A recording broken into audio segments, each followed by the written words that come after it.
మా పూజలు జస్టిస్ చంద్రయ్య గారు మానవ హక్కుల కమిషన్ తెలంగాణ వారిని మాట్లాడవలసిందిగా కోరుతూ కేంద్ర ప్రభుత్వ మంత్రివర్యులు శ్రీ కిషన్ రెడ్డి గారు,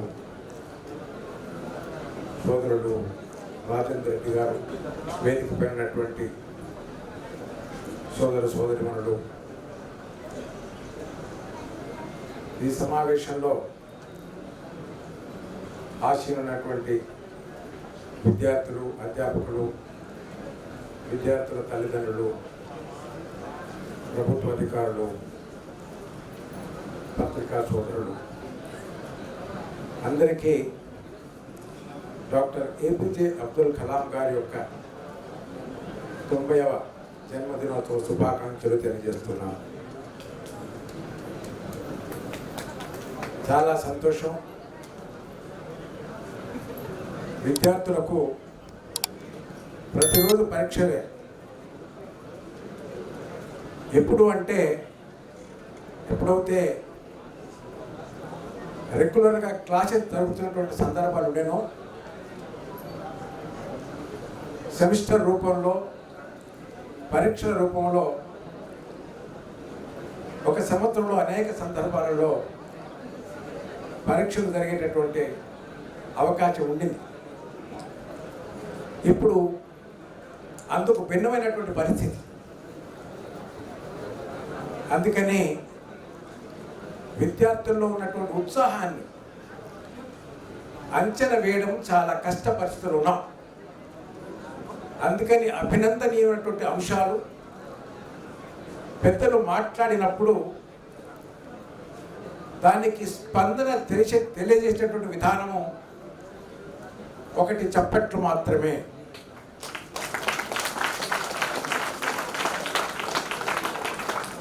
లేకపోతే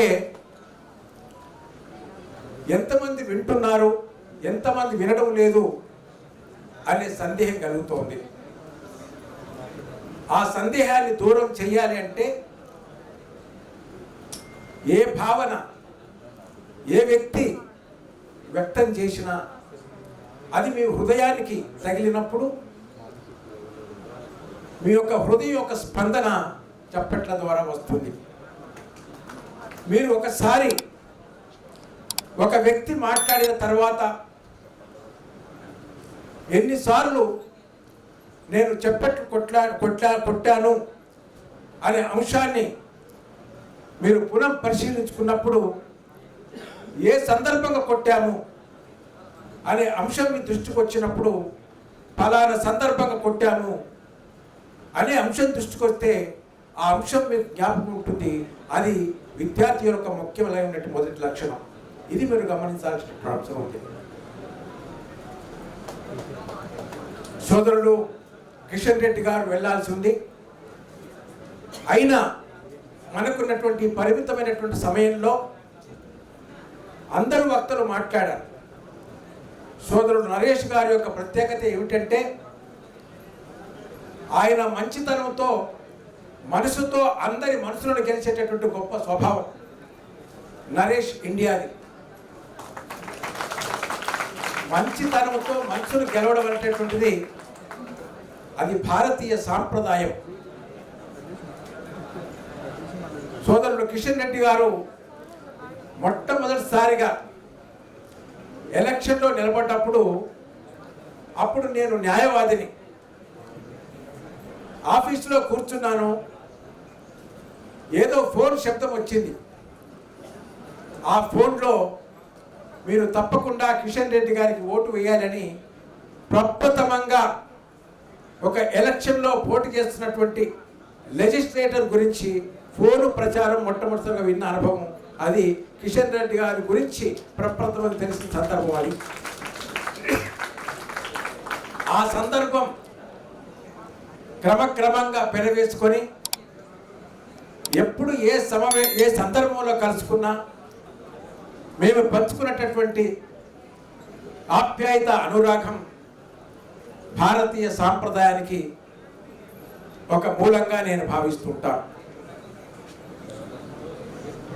అబ్దుల్ కలాం గారి జన్మదినం ఎంత ప్రత్యేకతగా జరుపుకుంటున్నామో కొద్ది రోజుల క్రితం అతని యొక్క మరణ దినాన్ని కూడా అంతే ఘనంగా జరుపుకున్నాం.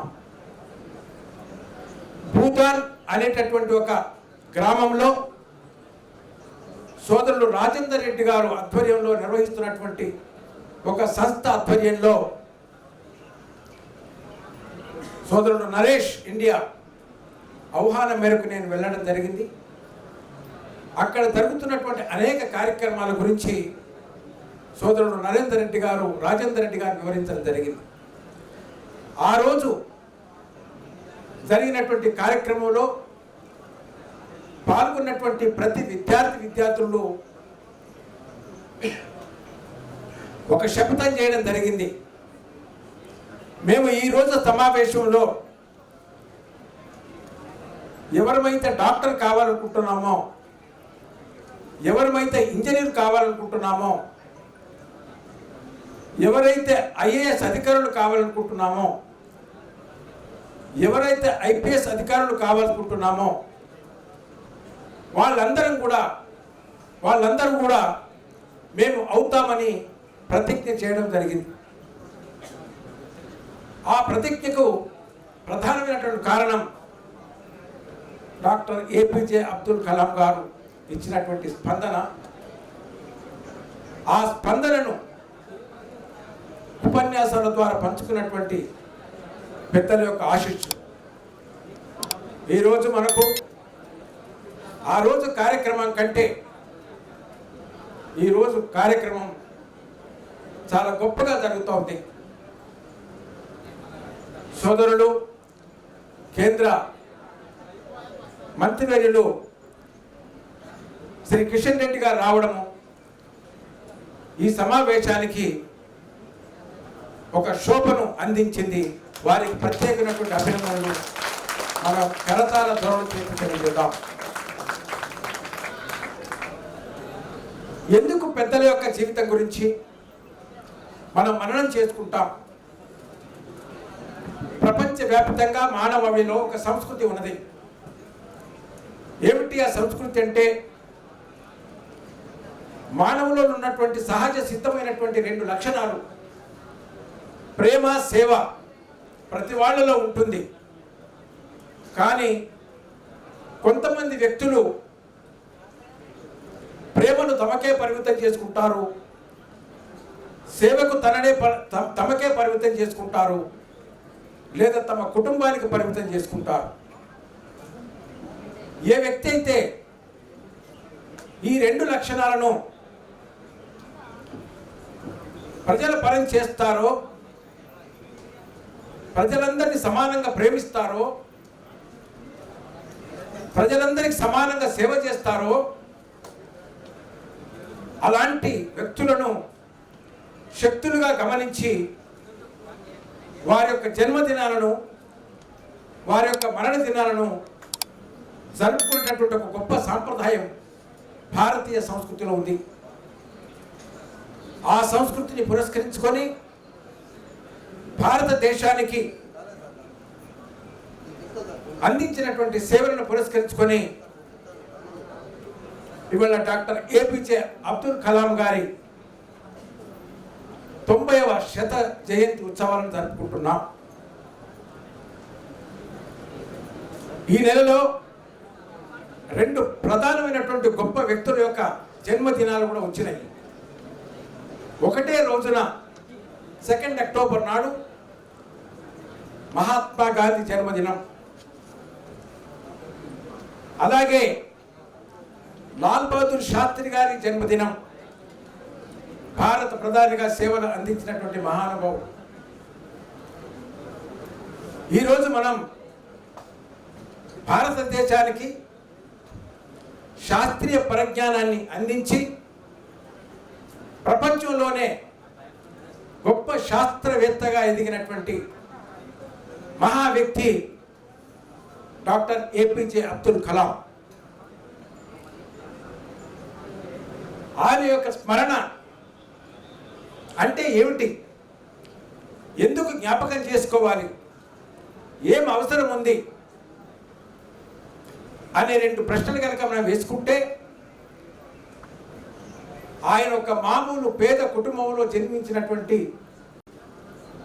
పేదింటి కుమారుడు. ఆయన తల్లిదండ్రులకు ఒక ఉత్తమమైనటువంటి కుమారుడు. అతను ఒక పేద విద్యార్థి. అధ్యాపకులకు ప్రియాతి ప్రియమైనటువంటి శిష్యుడు. బిఎస్సి చదివిన తర్వాత ఉద్యోగం కొరకు ఇంటర్వ్యూకి వెళితే ఆ ఉద్యోగం రాకపోతే నా భవిష్యత్తు ఏమవుతుందో అని తపన పడ్డటువంటి పెద్ద మనిషి. చదువుకోవడానికి ఆర్థిక వనరులు లేకపోవడం మూలాన తన పెద్దనాన్నగారి ఒక చిన్న షాపులో నెలకు 2 రూపాయల వేతనం తీసుకొని విద్యా విధానాన్ని కొనసాగించుకున్నటువంటి ఒక గొప్ప విద్యార్థి, ఒక గుడ్ అకాడమిషియన్, ఒక research scholar, a good administrator, ఆ తర్వాత ఏ గుడ్ సైంటిస్ట్. అతనికి ఉన్నటువంటి మానవ లక్షణాలు, విలువైనటువంటి సాంప్రదాయాలు, మనుషులందరూ ఒకటే అనేటటువంటి భావనను తన యొక్క ఉపన్యాసాల ద్వారా భారతదేశం ఉన్నటువంటి యువతను విజ్ఞానవంతులుగా చేసినటువంటి మహా మేధావి. అతను శాస్త్రజ్ఞుడుగా దేశానికి అందించినటువంటి సేవలను పురస్కరించుకొని భారత ప్రభుత్వం 11వ భారతదేశ అధ్యక్షుడిగా నియమించబడ్డ తర్వాత సంపూర్ణంగా తన పదవి కాలం అయిపోయిన తర్వాత 2 బ్రీఫ్ కేసులతో బయటకు వెళ్ళినటువంటి peoples president doctor APJ Abdul Kalam. ఇప్పుడు మనం ప్రశ్న వేసుకోవాలి, ఒక సామాన్యమైనటువంటి కుటుంబంలో పుట్టినటువంటి ఒక వ్యక్తి ఇంత ఉన్నత శిఖరాలకు ఎదగగలిగాడు అంటే అతను ఎంత చక్కటి విద్యార్థులు ఉండాలి, అతనికి విద్యలో ఎంత ఆసక్తి ఉండాలి, వారి యొక్క అధ్యాపకులు ఇచ్చినటువంటి ఇన్స్ట్రక్షన్స్ ఎంత చక్కగా పాటించి ఉండాలి, జీవితంలో వచ్చినటువంటి ఒడిదొడుకులను ఏ రకంగా అధిగమించి ఉండాలి అని ప్రశ్న వేసుకుంటే అవన్నీ అధిగమించాడు కాబట్టి ఉన్నత శిఖరాలకు ఎదిగి ప్రపంచంలో ఒకానొక ఉత్తమమైనటువంటి శాస్త్రవేత్తగా పేరు తెచ్చుకొని భారతదేశాన్ని ప్రపంచ దేశాలతో సమానంగా శాస్త్రీయ రంగంలో ముందుకు పోతుంది అని నిరూపించినటువంటి గొప్ప శాస్త్రజ్ఞుడు ఏపీజే అబ్దుల్ కలాం. ఒకసారి మనం అభినందన తెలియజేద్దాం. ఆయన జీవన విధానం అనేక మందికి స్ఫూర్తిదాయకంగా ఉంది. వారి పేరట అనేక మంది వ్యక్తులు స్వచ్ఛంద సేవలు స్థాపించి ఇవాళ ప్రపంచవ్యాప్తంగా ముఖ్యంగా భారతదేశంలో డాక్టర్ ఏపీజే అబ్దుల్ కలాం గారు సూచించినటువంటి 10 ప్రత్యేకమైన అంశాలను ప్రచారం చేస్తున్నారు. ఈ సమావేశానికి ఒక అలవాయితీ ఉంది. చివరి అంశంగా ఆ 10 అంశాలను ఒక ప్రమాణపూర్వకంగా సోదరుడు నరేష్ గారు నిర్వహిస్తారు. వాటి యొక్క ముఖ్య ఉద్దేశం మానవ హక్కులను పరిరక్షించడం, మానవ విలువలు పెంపొందించుకోవడం, మానవులందరూ సమానమైనటువంటి ఒక భావనను సంతరించుకోవడం, ఈ 3 ప్రధాన అంశాలు ఆ చెప్పబోయేటటువంటి 10 అంశాలను కనుక మనం గమనిస్తే మనకు అర్థమవుతుంది. కాబట్టి ఈ సందర్భంగా ఈ సమావేశంలో ఎంతమంది బాలబాలికలు ముఖ్యంగా విద్యార్థులను ఒకసారి చేతి పైకి లేస్తే వారి అందరికీ కూడా ప్రత్యేక అభినందన తెలియజేస్తాం. ఎంతమంది విద్యార్థులు ఉన్నారో సమావేశంలో చేతి పైకి లేవట్టండి.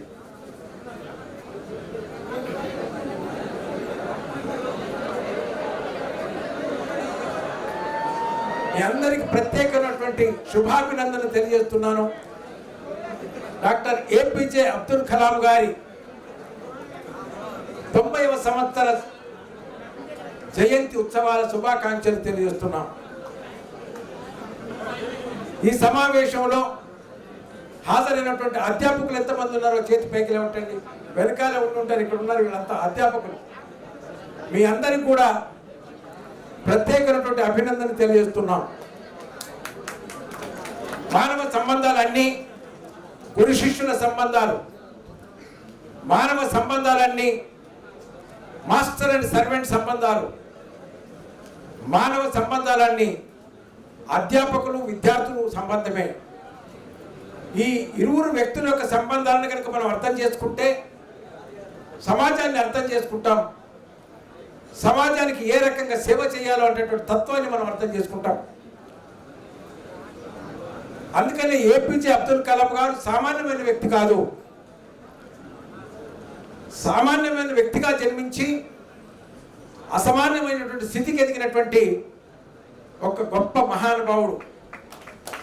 అలాంటి పూర్తి దాతలకు జన్మనిచ్చినటువంటి భారతదేశంలో విజ్ఞానానికి ఏమి తక్కువ లేదు, గ్రంథాలకు ఏమి తక్కువగా లేదు. మనకు వేదాలు ఉన్నాయి, మనకు భగవద్గీత ఉంది, మనకు రామాయణం ఉంది, మనకు మహాభారతం ఉంది. అందరినీ కలిపి ఒకే రీతిగా చూసేటటువంటి భారత రాజ్యాంగం ఉన్నది. అందుకని ప్రతి సమావేశంలో 4 వేదాలతో పాటు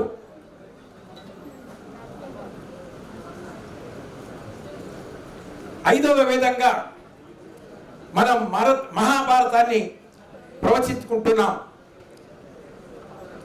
నేను ప్రత్యేకంగా భారత రాజ్యాంగాన్ని 6వ వేదంగా అందరూ పఠించాలని మీకు విన్నవిస్తున్నాను.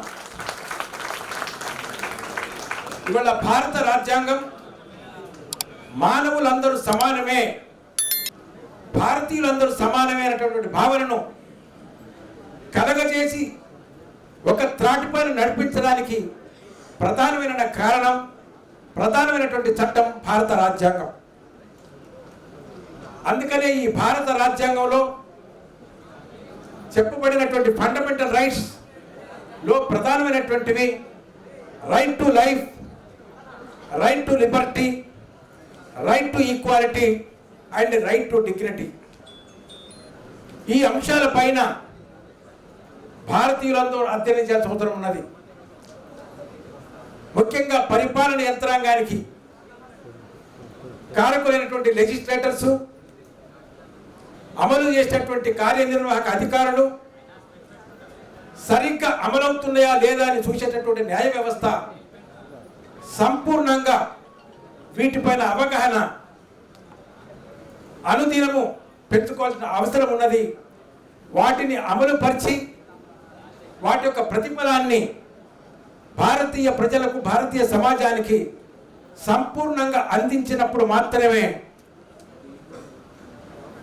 మహాత్మా గాంధీ గారు కానీ, వల్లభాయ్ పటేల్ గారు కానీ, జ్యోతిరావు పూలే గారు కానీ ఎవరైతే భారత సమాజాన్ని సమాజంగా, అసమానతలు లేనటువంటి సమాజంగా నిర్మించాలని ఆకాంక్షించారో ఆ ఆకాంక్ష నెరవేరడానికి అవి పాటించినప్పుడు మాత్రమే సాధ్యమవుతుంది.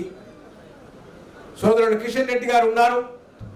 ఇవాళ భారతదేశానికి సంబంధించినటువంటి వారి రంగంలో అనేక అంశాలు ప్రతిపాదనకు వచ్చే సందర్భం ఉంది. ఇవాళ ప్రధానమంత్రి గారు నిర్వహిస్తున్నటువంటి ప్లాంటేషన్ కార్యక్రమం భారతదేశం అంతా ప్రాకిపోయింది. ఇవాళ తెలంగాణ ప్రభుత్వం వారు కూడా అనేక అంశాలలో భారత ప్రభుత్వం ఇచ్చినటువంటి ఆదేశాల మేరకు అనేక అంశాలు అమలుపరుస్తున్న విధానం చూస్తూ ఉంటే మనకు భవిష్యత్తు పైన ఒక నమ్మకం కలుగుతూ ఉంది, ఒక ఆశ కలుగుతూ ఉంది. ఆ ఆశను ఫలించాలంటే, ఆ నమ్మకం మనం అనుభవంలోకి తెచ్చుకోవాలంటే విద్యార్థులకు ఒకటే ఒక మార్గం, విద్యను అభ్యసించడం, విద్య యొక్క నైపుణ్యాల గురించి తెలుసుకోవడం. స్కిల్స్, నైపుణ్యం లేకుండా జీవితం లేదు. నైపుణ్యం లేకపోతే మన చదువు కేవలం ప్రాణము లేనటువంటి రాయితో సమానం. లైవ్గా ఉండాలంటే మీరు అబ్దుల్ కలాం గారి యొక్క జీవిత చరిత్రను, దేశానికి స్వాతంత్రాన్ని సంపాదించినటువంటి పెద్దల యొక్క జీవిత చరిత్రను ప్రతి విద్యార్థి, అతను సైన్స్ విద్యార్థి లేకపోతే ఆర్ట్స్ విద్యార్థి అనే అంశంతో ఏమి సంబంధం లేకుండా అందరూ చదవాల్సినటువంటి అవసరం ఉంది. ఈ మధ్యలో నాకు ఒక ట్రస్ట్ వాళ్ళు ప్రధానమంత్రి గారు ఏర్పాటు చేసినటువంటి 75 సంవత్సరాల సందర్భంగా కార్యక్రమాలు నిర్వహిస్తున్న క్రమంలో మన తెలంగాణ ప్రభుత్వం వారు కూడా ఒక చక్కటి కార్యక్రమం ఏర్పాటు చేశారు. ఆ క్రమంలో నాకు ఒక పుస్తకాన్ని ఇచ్చారు. ఆ పుస్తకంలో 75 మంది పెద్దవాళ్ళ యొక్క జీవిత చరిత్ర ఉంది. ఈ మధ్యన నాకు కరోనా వచ్చింది. ఆ కరోనాలో ఆ 75 మంది యొక్క జీవిత చరిత్ర నేను చదివాను. అంటే నేను కూడా స్వాతంత్ర యోధుని కాకపోయినా భారతదేశానికి మరొకసారి సాంస్కృతిక స్వాతంత్రం కావాలని ఆకాంక్షిస్తున్నాను. ఈ యొక్క కార్యక్రమాన్ని ఆ సాంస్కృతిక కార్యక్రమంలో భాగంగా వర్ణిస్తూ మీ అందరికీ నా యొక్క గుడ్ విషెస్ తెలియజేస్తూ సెలవు తీసుకుంటున్నాను. జై హింద్.